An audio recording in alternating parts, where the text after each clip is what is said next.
Good evening, ladies and gentlemen, and welcome to the Amateur Dota 2 League. This is the Dota Legends, and we are casting XPC International versus Angry Armies. Joining me today will be Sick once again. How are you doing, man? Hello, and thanks for the introduction. I'm doing pretty fine, Radiant team and I'm really interested in what this game these two teams are gonna play out to, and what they prepared to pick to advance through these groups. So I'm really happy to see this game happening, and looking forward to how these teams play against each other.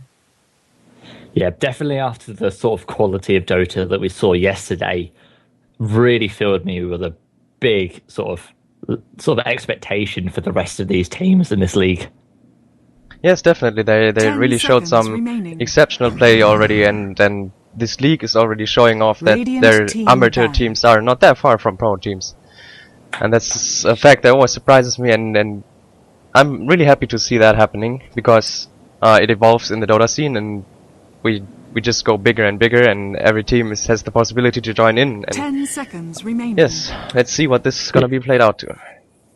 Yeah, see, 5 seconds do you get the remaining. Mirana ban? And I have to ask you, with the changes to the arrow, meaning that you Reserve can't time. point blank arrow, do you think it's as strong as it was? Definitely it's still a Dire really team strong ban. skill in order to surprise your enemy all over the map, because it has such a huge initiation range that if you see the Mirana, even it's still maybe too late to react. So it's always a nice spell, and then you have the ulti, which is still 10 so viable seconds with remaining. the surprising effect, and that you can just disengage at 5 certain seconds points, remaining. and it's really just a very strong hero team play wise. So I can understand that ban pretty well. Radiant team pick. Yep, and the Panda ban, and we saw what happened yesterday with that Panda. Yes, definitely. I think the first game Panda was banned. In the next two games, the team that picked Panda won. That's definitely correct. Of course, this Panda is a huge force in that current meta game with that recent buffs, 10 and I seconds really love to remaining. see this hero coming back, because I always liked it when it was viable to play, and of course I Dire team agree on that ban. It's a really strong hero right now. Look at the Treant first pick, and we were discussing this quite extensively yesterday of how good Overgrowth is, and how much pressure your team can off-put, and sort of pressure if you do have that living armor. So, would you really actually pick it first? Because 10 often you do seconds see him remaining. sort of being even kept towards like the second pick in the first stage, 5 or seconds even remaining. actually the second stage of bannings. Yes, I totally agree. This Reserve trend time. is a really huge force. It just depends on what your team has Dire planned team and what pick. your tactic is gonna be around it. If you're not too sure about what the enemy team is capable of and what they're going to pick, you can always use this trend as a safety pick and see what's this picking stage is gonna be evolving to. And I like the pickup. It's, if you value the trend protector high because you know how to play him very well, then it's a really good first pick. Yep, and especially as Spartan, who is likely to pick up the trainer as 5 and 10 2. seconds I think in the remaining. recent tournament games, so they've definitely got something they're comfortable with, and that's something we saw in the final Radiant game team pick. yesterday. There was a lot of comfort picks. The picks and bans went through very, very quickly. They were comfortable with all their heroes, and they just played out of their minds. It was just absolutely perfect play by both teams. Really, it was just some outplays and a few missteps that did actually end up coming out of Yules, especially with that early sort of triple kill into the mid lane. But we do get the Invoker 10 and the Shadow seconds Shaman remaining. up for the Angry Army. And obviously, 5 Invoker seconds really has remaining. come back just absolutely in such driving force over the last few patches. Reserve time. But he has steadily had some nerfs. He got a nerf to his EMP. His Force Spirits lost their magic resistance. And Cold Snap actually got a fairly considerable damage nerf. Do you still think he is such a high sort of priority pick? Yes, in my opinion, Invoker is still a very high value pick, because it's a hero that can basically control the mid, and it's really hard to maneuver him without any successful support ganks, because with all that viable skills he has, he can get himself out of everything basically in the first stage of the game. And with the Invoker's survival, you can use a lot of different skill trees in order to utilize his ability to disable and still deal quite a lot of damage and break into team fights. And it's a very valuable pick indeed.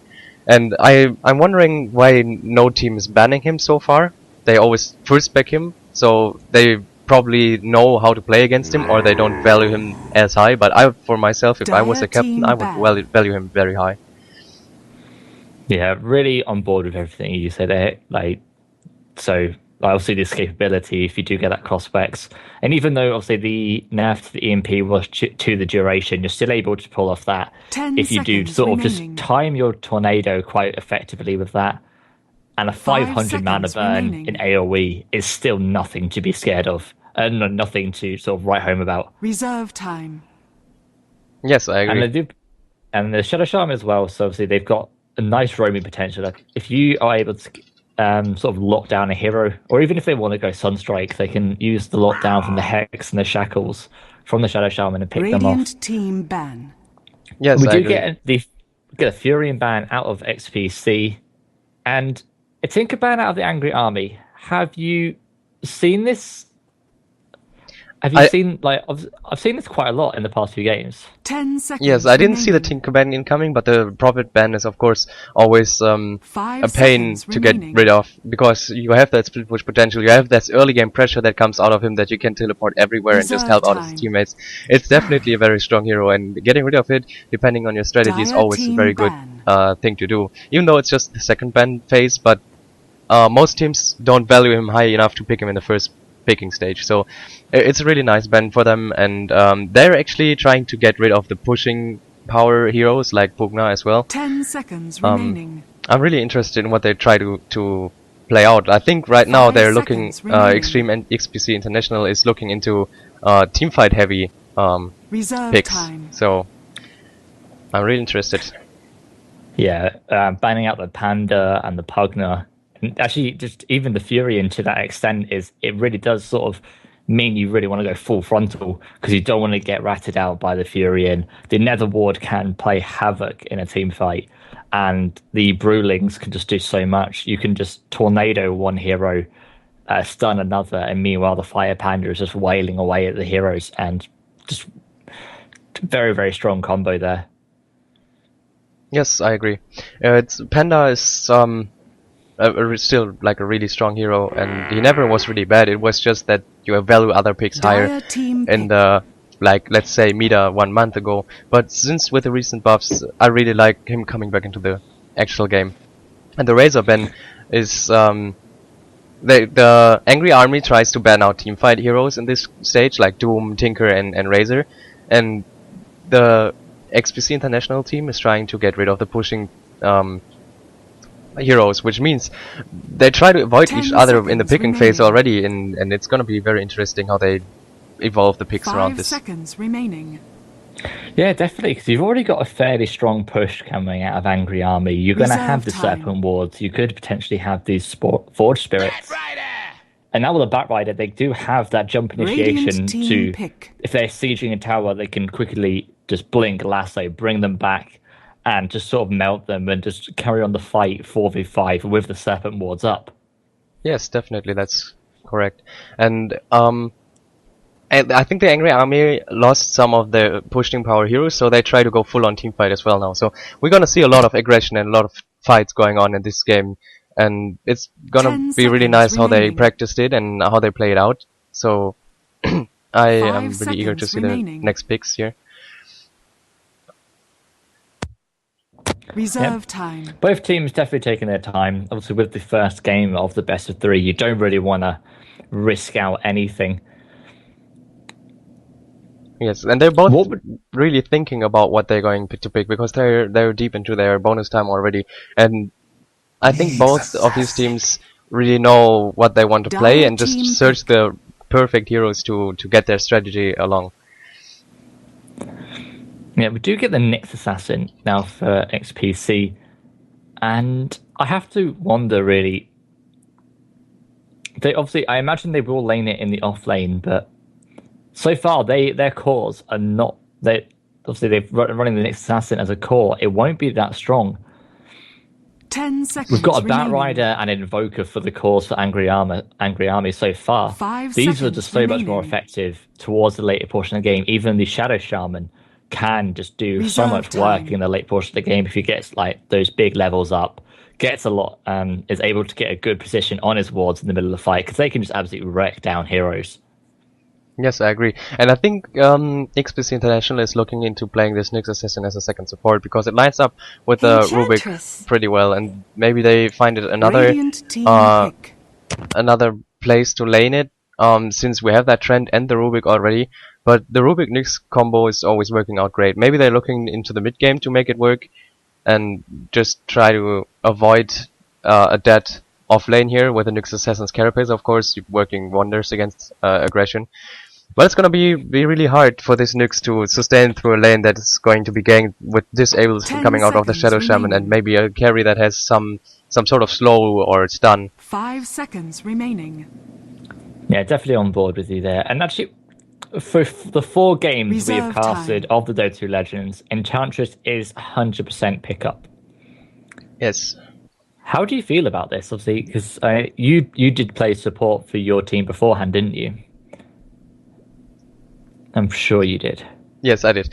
Yeah. The Enchantress actually is a very very versatile character in this game. It can be in your own jungle, and it pressures your safe lane, so the offlaner has to go out, and it can pressure the mid Dire player, and team even you ban. can jungle her aggressive. You have so much possibility to early push, to gank around, to smoke, to get behind your enemy, surprise them, and always this fear in your lane when you're playing against an Enchantress that she could come right now, because there's no timer. You don't know 10 after 4 seconds minutes you remaining. have like 2 creeps on Chen. That's like most certain. On this Enchantress you can 5 come seconds whenever, remaining. and it's a really huge threat on the laning phase for the enemy team playing against an Enchantress. Reserve time. To get the PA pick, and that is something Radiant team I ban. haven't seen in a while, I'll be honest. Yes, it's a really strong pickup if you make it work. You definitely need a little bit of farm on this hero, because else you cannot really scale with your ultimate, even though it has a quite high crit 10 percentage seconds already. remaining. But what I'm interested in right now is that the Angry Army is sitting on 4 5 intelligence seconds heroes right now. remaining. Yeah, especially with that Nyx. Yeah, Dire team pick. it is a worrying position. Oh, wow. Wow. Is there a Radiant companion team quest pick. for today? Play Ursa? No, but yeah, that's a very interesting pickup, because this Ursa can provide a lot of burst damage with his overpower and his Furious Vibes, of course, and you have always that possibility to go for an early Roshan, especially with the Enchantress and the Invoker Forge Spirits, and this creates some interesting lanes, because you have the Ursa and the Shadow Shaman on the top lane, the Bat Rider, and the off lane, the Invoker 10 in mid, and seconds Enchantress remaining. could jungle wherever and just help out the Bat Rider then with surprising 5 ganks and seconds ganking the enemy remaining. middle from behind. Or just safe jungle and farm up, 10 get her Midas, seconds Aghanim's, remaining. 4 stuff, Urin, whatever she wants, and it's a really 5 greedy seconds pickup right remaining. now, I think, because you already have a Weaver. Well, let's break that sentence, because we just had a Weaver pickup. Yeah. So, let's see, I just got stats in. Madara is the offlane player will be the offlane player for XPC. Skanks taking the Rubik will have what his other name? Well, It was Skanks, Spartan on the tree. Skanks onto the Rubik.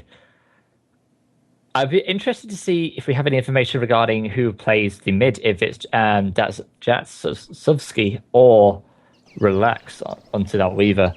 Really want to see where they go with these picks, and I think it's going to be a mid PA. Yep, already Prepare big for mass battle. pulls onto this PA. Yeah, and a PMS first. We are going to see a mid PA in this game. yeah, that's gonna be really interesting. Right, so just going to head off and introduce the teams. We have on the line XPC, who actually smoked up straight away. We have Relax onto the Weaver, Jatsovsky onto the PA, Spartan onto the tree, and Madara onto the Nyx, and Skanks onto the Rubik. The order of this sort of gank is going wrong. Why are there stuns towards the back? Well, they thought of an early Roche with that Ursa really possible, but we've seen this yesterday and the other team actually didn't realize what was happening, so it's very interesting.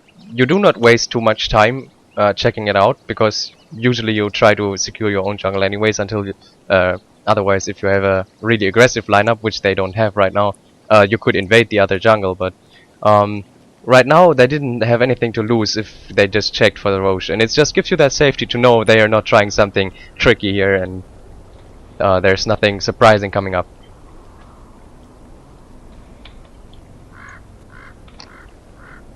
So So just going to quickly run over the team of Angry Armies. On the Enchantress, we do have XD. On the Ursa, we have Progi. On the Rasta, or Shadow Shaman, we have Charlie. On the Invoker in the mid lane, we have Hard. Not least, on the Batrider, we have Wulsa. yes, and the lanes are as expected. This Enchantress is going to farm a lot. I think she's not gonna try to really put a lot of pressure on the mid lane, because this Phantom Assassin is so evasive with just blinking on their own creeps, and with the evasion maybe getting it up quite early, you cannot really harass her out of the lane in that stage if you invest into a smoke gank with that Enchantress. So you have to look up to the top lane and try to engage there and try to make that happen. But there's two supports still up there. Is it going to be an aggressive trial? And that's the question here. I think it looks like it right now. And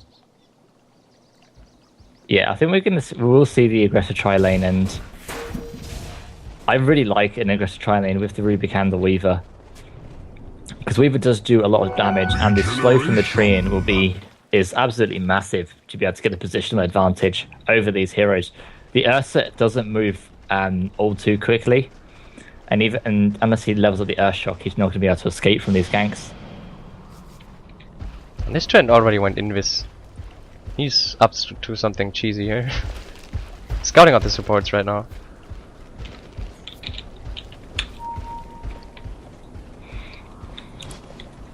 The Treant does... Oh, he's going to block the camps, but the Satyr was already taken by the Enchantress.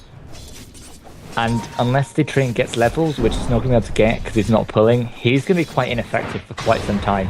He's not going to be able to help this PA in the mid lane, who is just getting cold snapped down by the Invoker. Meanwhile, at the bottom, we do just see the Nyx Assassin and Batrider just trading blows at the moment. Yes, and I'm really gonna keep a close eye on this top lane, because there's most likely the most action gonna happen. As soon as this Enchantress comes in, we're definitely gonna have a fight, one way or the other. Denied. Yeah, she already have the Enchantress moving in, but X-Nay on the creep for her. We'll actually pick up a Centaur off this stack, and that's going to be a really nice pickup for her. And they have to be really scared. If the Hex comes out of the Rasta, I imagine these heroes will die very, very quickly. With no Treant. Especially the Living Armor is not skilled yet, because he used that invis to place that ward to block off the camp. And if they would engage early enough for this Treant to be still level 1, then we could run into some trouble here. Oh, and there we go. There is the stomp. But the Nature's Guise is there, and the ward... They don't have another one. Oh, he used the Salve. He's Salve. And that is not what you want to give up to the Ursa level 1. No, definitely, because he is sitting on a really strong lane with this Weaver harassing him out with a double attack, and the Treant who can just heal up that Weaver, and now he's just back into this game without any problem, even though he's like behind him. And there was a lift onto the actual range creep. Just I think it's just sort of a slow start into the game for Skanks, having a few difficulties, maybe just a little bit nervous about the first game that they're playing of the season. But that's really something you want to shake off very, very quickly.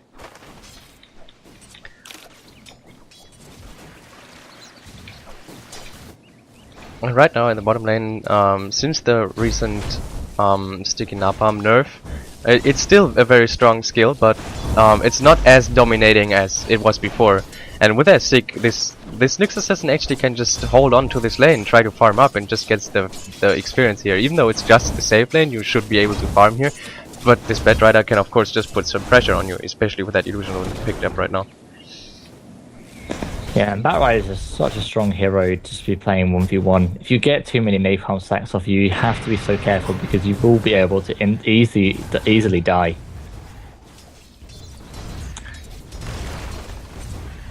Gets some nice stuns out though from Madara. And he's actually able to harass the Batrider back in. He doesn't have a salve or any tranquil, so he's going to have to back off. Or no, he's actually going to get a bottle shipped out to him. So he's going to be able to get back into this. Meanwhile, in the mid lane, we do have it fair. It's dead even in the mid lane between this Invoker and the PA. Yes, and that's just the power of that blur, because this Invoker can hit her whole... It's the EMP. And now you're...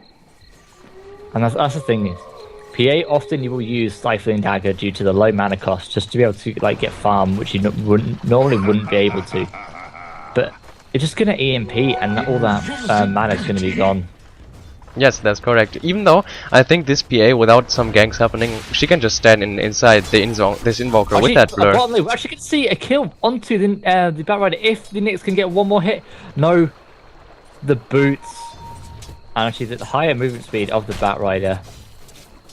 Actually, how did he outrun him? I don't quite know. Maybe with the napalm stack still on the Nyx, you are slowed, of course. That's the only explanation I have right now.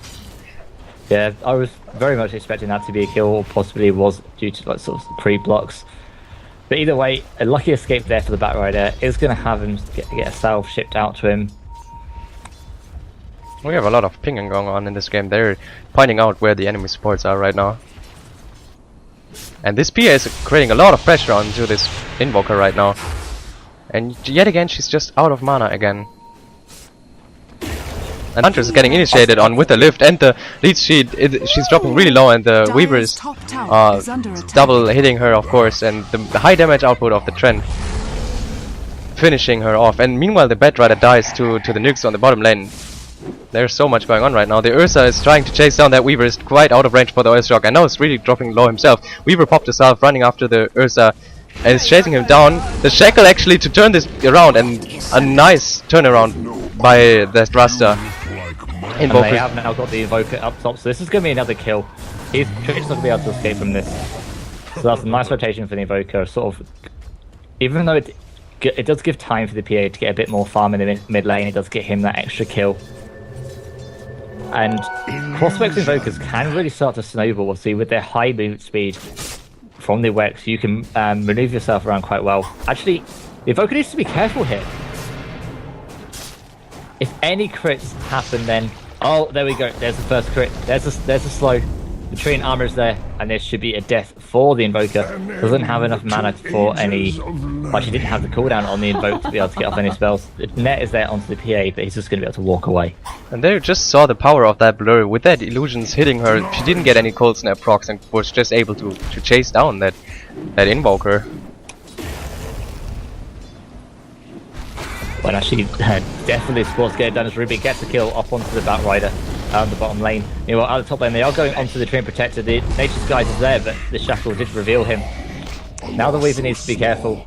One more hit was not going to be enough. Oh, that was really sort of... I have to wonder if Weaver could have risked that one more attack. Had the power treads, and there was no mana left on the Shadow Shaman. Just going to have the Satyr Blast coming in from the right there, just to sort of harass him down. After the first 5 minutes, these teams started to skyrocket it up and put on the aggression. And then we have a lesser initiation on that Nyx on the bottom, which has 4 stacks of napalm on itself and just dies to that superior slow. Meanwhile, the Invoker is getting engaged by this Rubik and the PA. Yeah, and that's really where the EMP comes into just such magic effect. The EMP currently being able to drain 325 mana. The PA only has 260. And actually at top lane they are chasing onto the Ursa. Weaver's trying to be careful, doesn't want to get too close, doesn't want to get these Fury Strikes on him, but the Ursa with his phase boots is able just to run himself away. So I'll get Regen Rune for the Batrider. That's going to sort of help him out on this bottom lane. After getting that kill on the Nyx, it's really really helping out after dying to the Rubik.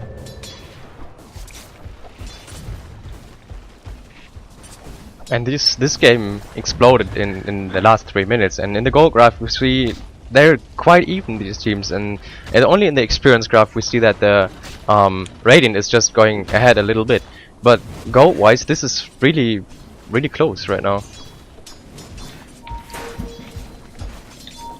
Actually, we do a level 6 Shadow Shaman.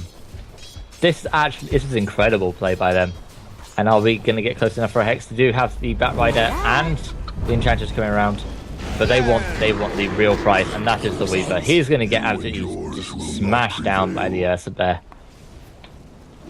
Yes, and a nice rotation just to get himself some experience, get some experience gold, some assist gold there for the Batrider sitting on that region. He's just gonna finish some wood farm and pop the region and go back to his lane. So he just tries to strive to towards that dagger right now. Under attack.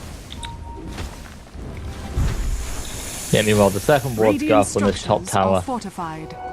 and I have to say, this is a very quick level 6. Actually, just jumping onto the train, only 2 swipes, and the slow was enough to bring him down to just over half health. And this tower is going to take a lot of damage, and even Wolf should go down with this next creep wave coming in. Meanwhile, in mid lane, they do have the Shadow Shaman TPing in. The Ghost Walk was there to try and slow them down. The Hex is there onto the next assassin. Meanwhile, at top, they do pick off the Train Protector. The stun goes out from their Carapace onto the Shadow Shaman. They're still diving at top. The lasso is onto the PA, and we have the Stolen Firefight on the Rubik. Being chased down by the Ursa. Ursa's carrying on and will be able to pick off the Phantom Assassin, and that is really... This is definitely not what they wanted to see. Yes, this is a massive pickup for Angry... what's their name? Angry Armies. Angry Armies, okay, oh sorry about that thing. And there was a massive pickup, and this Weaver tries to get some space for himself on the bottom lane, but this Batrider is already coming back, and he's closer to his dagger thanks to that top lane happening right now. And it's really going in the Dire's favor right now. XPC International is really looking to change something up. They need to make some pickoffs happen, and they are aware of this Ursa moving in towards Roshan. So we're gonna see the Nyx coming in there, but she just spots out he's not in there yet. Yeah, but they know this, and fully understanding that they need to protect the Ursa while he's going for this. Meanwhile, we have a missed impale on the Batrider, and that allows him to pop his haste and just run out of the engage. And this Weaver needs to be really careful. Yeah, he's got the Shikuchi, but he's got 5 napalm stats in him. When he comes out of that Shikuchi, he is really slow. The Hex needs to go out onto the Phantom Assassin, needs to get off the wards. The wards are off. The EMP is there. It's going to hit all of the heroes. None of these heroes are going to have any mana. The Cold Snap is onto the train. Meanwhile, they're chasing down the Batrider. The Gemini attack is not going to be enough to be able to pick him off. Ursa's coming back into this fight. The train, and all 3 of those heroes on the wrong side of the map. The Overgrowth is there. Nice Overgrowth. Where did he get the mana for that? I do not know. The Tornado is able to pick off the Weaver, and a nice Impale coming from the Nyx. The Batrider is actually going to be taken down by the Weaver. Impetus coming out from the Enchantress, picking off the Phantom Assassin. Actually, Ursa just smacking people down, and they're now chasing onto this Nyx Assassin, who actually managed to get his Vendetta back up after all of this. The bad part for this Radiant team right now was... oh, we still have an engagement going on this Weaver. Yeah. With the Cold Snap and the Hex, he's just going to die really fast without having the possibility to use your time lapse, of course. But the problem was that in front of that choke here, there was this Serpent Wards placed by Rasta, and they couldn't move out of it anymore, so they were trapped because there are still 2 towers up here, and going back there won't help you, so they were trapped and they couldn't move out of this, and they had to fight, and they took this fight, and this Ursa together with his team, with the Cold Snap and the EMP, the Hex, everything worked up so great for the Dire team, and they secured themselves a Roshan now, which really helps them out, just gaining more profit inside this game. Yeah, and off the back of that fight, the Batrider is coming close to his own Blink Dagger. Nyx Assassin was actually able to pick off its own, so he's actually going to be able to initiate more effectively in these next coming fights. But I really have to say that comes down to just the EMP that came out of the Invoker. Managed to hit the PA, the Weaver, and the tree, and sort of lock them down in the river. through the Serpent wards, and they were just all stuck. The Tree had to run up, then pop the magic wand just to get off that one overgrowth. There wasn't a single leech seed, there wasn't a single living armor on any of these heroes. And that's really just where the power of the cross-Vex Invoker comes into lineups who really rely on like the spells in the mid sort of portion of the game.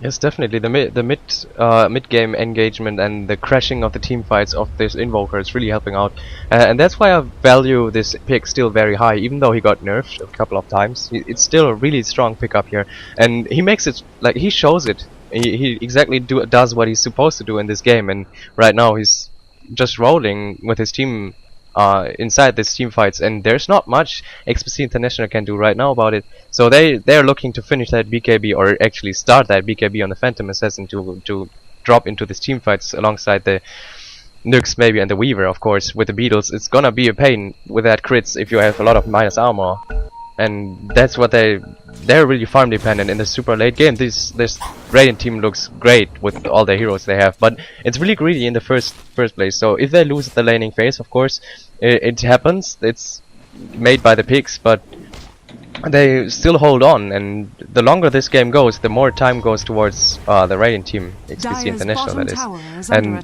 they're just looking to prolong this as long as they can to farm up on their heroes and then overwhelm the enemies.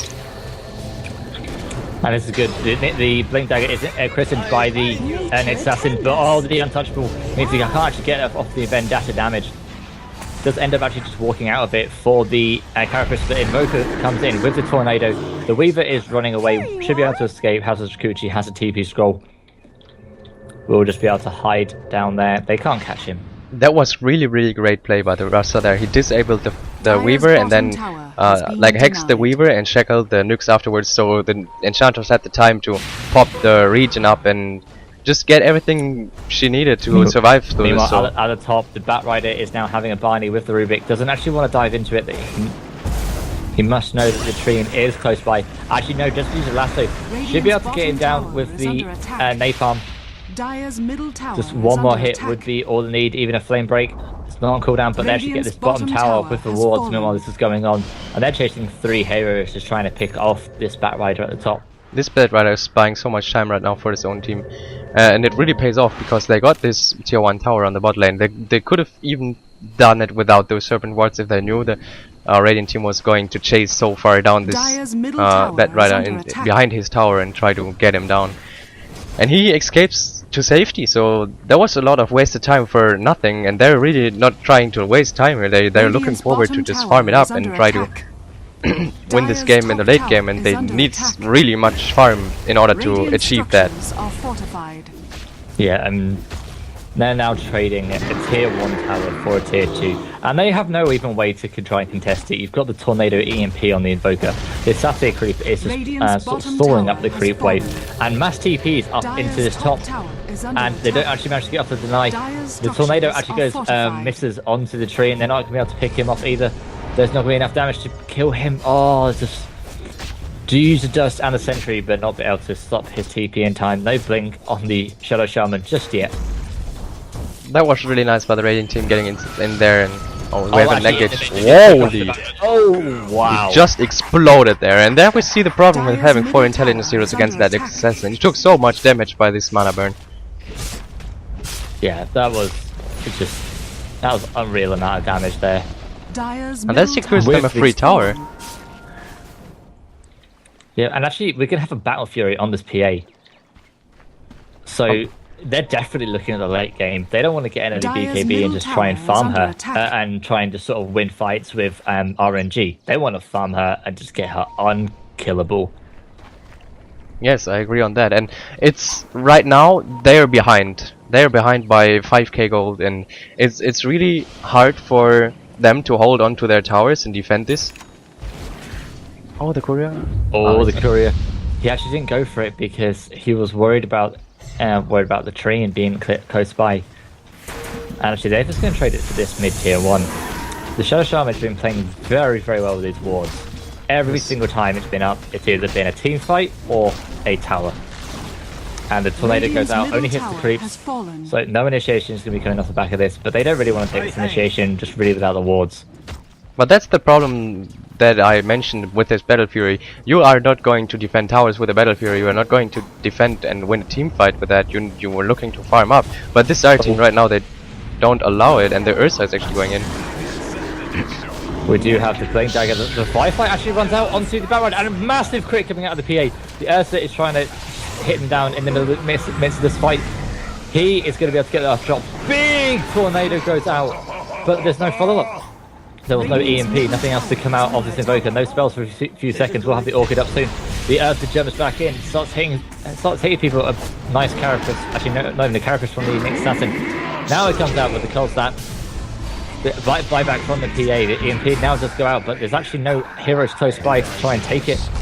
Big crits coming out of this PA, and a massive gold streak picked up for the Weaver. He's now on 4,000 gold. We're going to actually...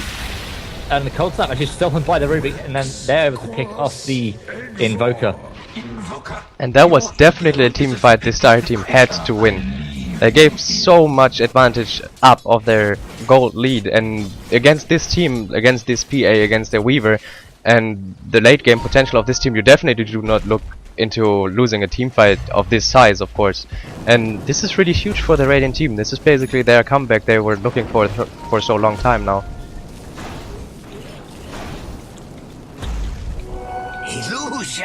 And there's a full deso for the Weaver off the back of that fight. That big kill streak that they got off the Ursa was absolutely massive for him. Yes, I agree. That was the big step for this for XPC International to come back into this game, and they really made it look beautiful. Even though they had a buyback out of this PA, it still paid off so well. And with that crits, of course, it was massive. Meanwhile, we see the Weaver pushing out the top lane a little bit, waging his safety right now. The Trent actually invading the Dire jungle right now, looking to play the ward. And with that Roshan down and their own jungle farmed, this Dire team's right now sitting inside their lanes and trying to find some places to farm. The Invoker is trying to roam around through the jungle with the Ghost Watch, trying to see if he get a pick off with that Orchid. But it's not going too well, and I have to ask, would you have got 11 and XOR at this point? That Deafening Blast will do a lot. If you're maxing out the Wex, you do get a long duration on the pushback, and also with the Quast, you'll get the Disarm. Yes, it depends on the situation. In this situation, they try to put on a lot of pressure and just burst down the enemies. So that little extra damage you get, and that little bit extra disable you get from that one level in either Quas or Wex could pay off, because they try to burst down. Actually, they do get onto the Batrider. Just the Blink Dagger Force Life on this Nyx to be able to prove so useful, plus the Vendetta.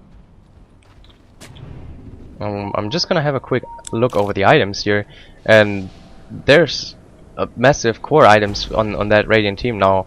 With soon the Battle Fury to finish, the 4-Stuff Dagger, the Blink Dagger, and the Desolator. There's a lot of items after this team fight that happened. And this Invoker is looking into trying something here. Yeah, he really wants to try and go for this kill. There is a Radiant Ward, but he should be able to pick off the Invoker before they're even able to sort of try and scout that out. The Treant Armor is there, but no, the Shadow Shaman is into the fight, gets off the Hex, and that is enough to be able to bring him down.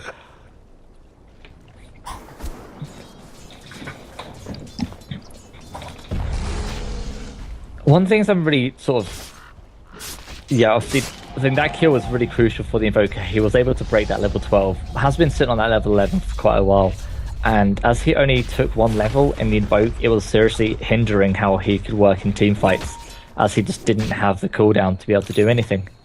Yes, definitely. And then we have the Battle Fury pickup on the PA now. And this Invoker is searching for that Weaver, I think.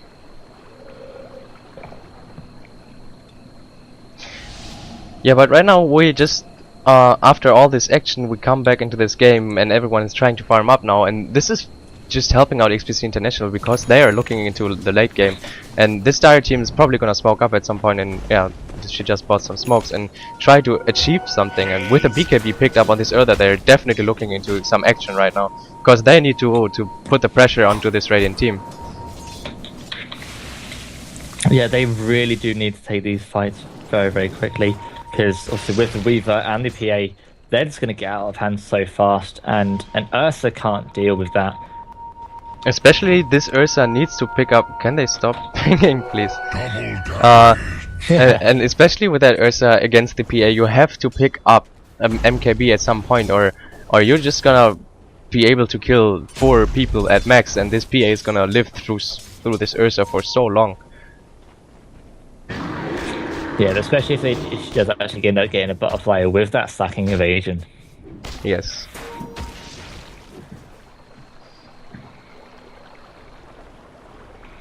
And regarding the graphs right now, it's still not a massive advantage for either team. The Dire is just looking at some goal advantage because of the first 3-1 team fights, but there's like not a lead that the Dire team is looking into for this early game of the stage. They have early stage of the early game, because right now it's the mid game and they should have been taking all the towers already, and they struggled, of course, with that. So the Radiant team is really in a comfortable position right now. I think they don't worry about what's gonna happen next, because they can just sit in the jungle and farm, sit on lanes and push them out eagerly, especially with that Weaver being able to just run out whenever. And they need to be careful, because there's so many trees around this mid lane where they're pushing. If they haven't put a sentry down, these trees will just walk in and get an overgrave. No need for a blink tackle at this point. We actually are going to get 4 stars with both of their heroes, so this is really going to be crucial. Is now they're able to sort of maneuver themselves around. They do get this tower for free, but they're just splitting up. They got the Rubik and the PA at the bottom with the Weaver at the top. And with that Aegis and the Serpent Wards, they're just engaging on the base. I think, yeah, it's like you say, but they can't actually defend. They can't actually sort of out-push this. Yes, they don't have deep push potential, and with the items they picked up, they're looking to farm more and not team fight right now, and that's the perfect response by the Dire team to just put on the pressure, and now it's the time to shine. Yeah, and the Serpent Walls are farmed up, but that's nearly a tier 3 that's gone down. Unfortunately for them, this is a Treant. The Overgrave does try to go off, but the Cold Snap is enough just to be able to keep locking him down. They're the last you'll hear. Well, that was just a little... Yeah, I think that was very, very greedy out of the tree in there, walking up for that creep when you do have, like, the Weaver, even the Siphoning Dagger. And we have the Bat Rider with Firefly. He wants to make a jump. He wants to try and wait for, like, the Weaver or the Phantom Assassin. Actually, no, we'll just go for the Rubik instead. Just want to make sure to make the most of the rest of that Firefly. And there's pickoffs left and right happening, and the Radiant team is struggling to defend this base right now. But the Trend armor is up again, so this tower will regenerate eventually. So they need to kill this. There's no retreating at some point. Yeah, and a nice tornado onto the Weaver and to the tree, and absolutely nuke down onto the next assassin. The Aegis is popped. There's actually quite a lot of damage coming out of the Weaver. But the Ursus is going to walk back in, like, just get back up in this fight. Now with the black on him, he's just going to be hitting these buildings so fast. Listen, there's just no response this Radiant team can offer right now in this situation, because... Oh, there we have an incision. And just so much damage to the BKB is knocked out the Overgrowth. The next assassin just buy back into the fight. They're trying to go onto the Weaver. The Tornado is there with the Cold Snap into the Hex, and he's just going to be nuked down. Actually, the Barrow was taken out by the Phantom Assassin. Lift goes onto the Rubik. Phantom Assassin has gone back to recruit, trying to defend himself. Next assassin is actually in this, looking for that stun. Doesn't actually get the stun. Misses completely on everyone. Nice jump out from the Phantom Assassin, but just the Orchid and the Impetus will be enough to bring him down. The Weaver is back into this. Next assassin trying to go for that next stun onto the Enchantress with the lift. It will be enough to pick him off. And they're just walking through this walls at the moment. They're actually going to smoke up. Rubik, you need to be careful, buddy. And that is not what you want to see in this game. The PA did buy back, just getting back into this fight. And I have to say, I don't think it was necessary. There's no objective to take. Has been killed. And where did they get this courier? The wards! The wards killed the courier! Well, that's pretty unfortunate for their Radiant team, because what was actually on that courier? I guess It was the full Earth Shadows for the Rubik, so not crucial, but could help in like sort of a sustained fight. Meanwhile, the Invoker now sitting on 3,000 gold, and is going to look to try and pick off this Rubik in the mid lane. He's got no life, he's going to die right here. Farewell, Rubik, it was nice knowing you. And so quite greedy play coming out of the Rubik there, and sort of mainly out of XPC International, just in general, we saw the Treant just going for that last hit, allowing himself to be picked off in that mid lane. Yes, and they used buyback on Weaver, PA, and Nyx Assassin in the last fight. That cost a lot of money. They lost their tier 3 tower, and I think the Angry Army is just gonna push right through this mid lane again, because there's nothing that XPC International can offer to defend this.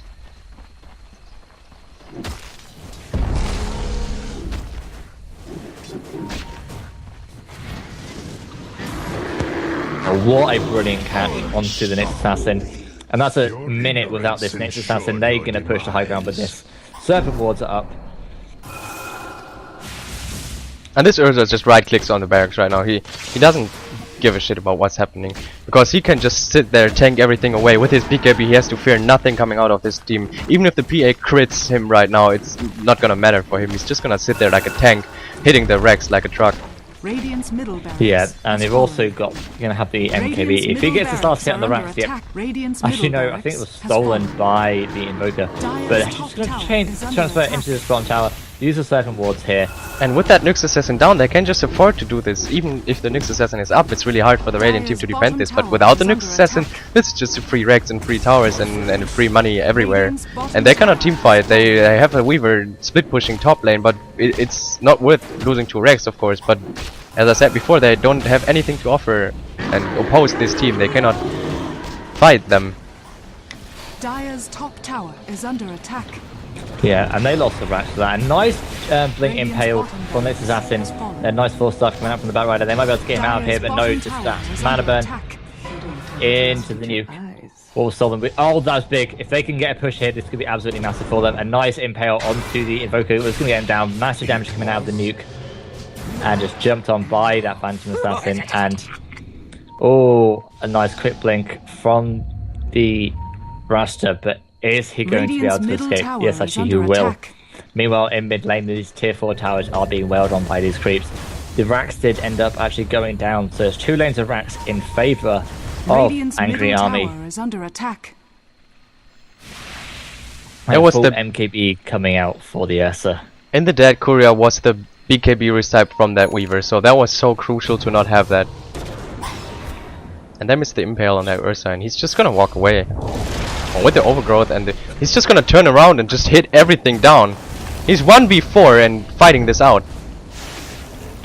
The time lapse is already used by the Weaver.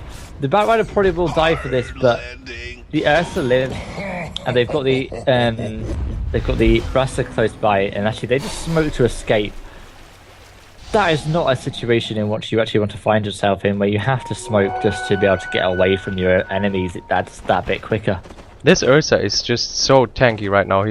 He doesn't provide that much life, but he has armor, he has his life leech, and they cannot bring him down fast enough as 4 players. How are you going to defend the base against 5 players? Yeah, with that BKB, there's really little to hold him down. And he's playing it very smart, because the overgrowth just go through BKB if it's active, but an activated BKB will disable the overgrowth. Yes, exactly. They really know how to play their heroes and what their items is all about and why they pick it up, and they really make it work perfectly in this game. And I was surprised about the Ursa pickup, but I totally value this hero in this game really high, because they know exactly how to play with that Ursa. And the Nyx Assassin is actually going to be spotted here and just disabled and slowed down. And I think there is a gem on the Invoker, right? Yes. Yeah, gem on the Invoker was bought by the Enchantress. And there is so much farm in all these heroes. You got a blink on the Rasta, and there's such a strong initiation. Meanwhile, obviously you got the blink force on the Batrider as well. Well, we also have a gem on the Trend Protector, but it's just there for dewarding and finding out where this Invoker is right now. But I don't know if that's the best 950 gold you can invest right now, because you're so far behind right now. You're looking at a 10k gold difference, and having a gem there is nice to deward and see if this Invoker sneaks in somewhere. But I think if this Trent gets something else, like a force stuff or a movement utility item, which gives him the possibility to not just walk in and initiate, but actively jump into the team fight and get his overgrowth out for sure, I think that would help them out way more. What would you think about... Actually, I personally, for me, on the tree, I would have much preferred to get a medallion to try and reduce this armor on the Ursa. Actually, we are going to get a jump in. The Invoker's almost in. He actually get a full hit. That's a gem down, and then able to pick it up. It's picked up. And they're actually going to start rolling through these heroes. There is enough damage. Oh, and the big crit onto the Enchantress, but the sprites are there. The low attack speed is there as well. Meanwhile, they need to try and kill off this Ursa, but they need to try and kite him. And Leech Seed might be enough to be able to do it. And that is a full team wipe for XPC International. That is exactly the move I was talking about yesterday. They smoked up and just walked around them and surprised them. They were looking to fight them inside the base, because so far this whole entire 30 minutes the Radiant team never went to defend the tower, not even like an outer tower, and even in the base they didn't defend because they could not. And now they surprised them and took the opportunity to take them off guard, and it worked out so perfectly for them. That was just a massive blow into the Dire's face, but it's really still super strong for this Radiant team to actually achieve something, because they are 2 racks down. They're so close to losing this game already, and it's gonna take a massive lead, like 2 or 3 more team fights with such outcome, which would bring them back into the game. Yeah, completely agree with you. With the BKB now onto the Phantom Assassin, 3 points and 7k up onto this Weaver. And now without a gem on this side of Angry Armies, because they really want one up against this Weaver, they want it up against the Treant, Nick, so many heroes who just can be just really well shut down by a gem. Actually, who got the gem in the end? Okay, we actually have a gem on both the Weaver and the Treant Protector. I really commend the player in the Radiant team in XPC International who called out the focus on the Invoker, because he is the one who breaks the team fights up with, because there were not like there was 1 BKB in the whole entire Radiant team, and with that Invoker out, there's so much utility gone from the Dire side, and this call to kill this Invoker right away in a stun lock is just perfect for the Radiant team to engage, and that's why they won this team fight, because they took out the Invoker without taking any losses before. And with that pickup, with that team fight won and the little bit of farming time that they got, this PA has a full BKB finish up, a 10-second BKB, which is gonna be really vital in this next team fight. And they scout out Roshan, both of these teams, and find out it's up, and there's gonna be a Roshan fight eventually. We're gonna have a double smoke from both teams. They know this. Wait, where's the smoke? Nope, okay, no smoke. And let's get on with this Roshan. Well, XPC, they know what should be happening very soon, while so do Angry Armies. They can't afford to give up a Roshan with cheese for nothing. The Firefly is actually going to fall down and going to be down for this next fight, and that really could be a big deal. You've now got the high ground advantage. Oh, and they're going to get a big 2-hero impale, and all of the Invokers going to be full. Actually, no, he escapes! They're going to get him out! The Force Off and the Tornado will be able to push him away. The Shadow Shaman just fall down to the Weaver.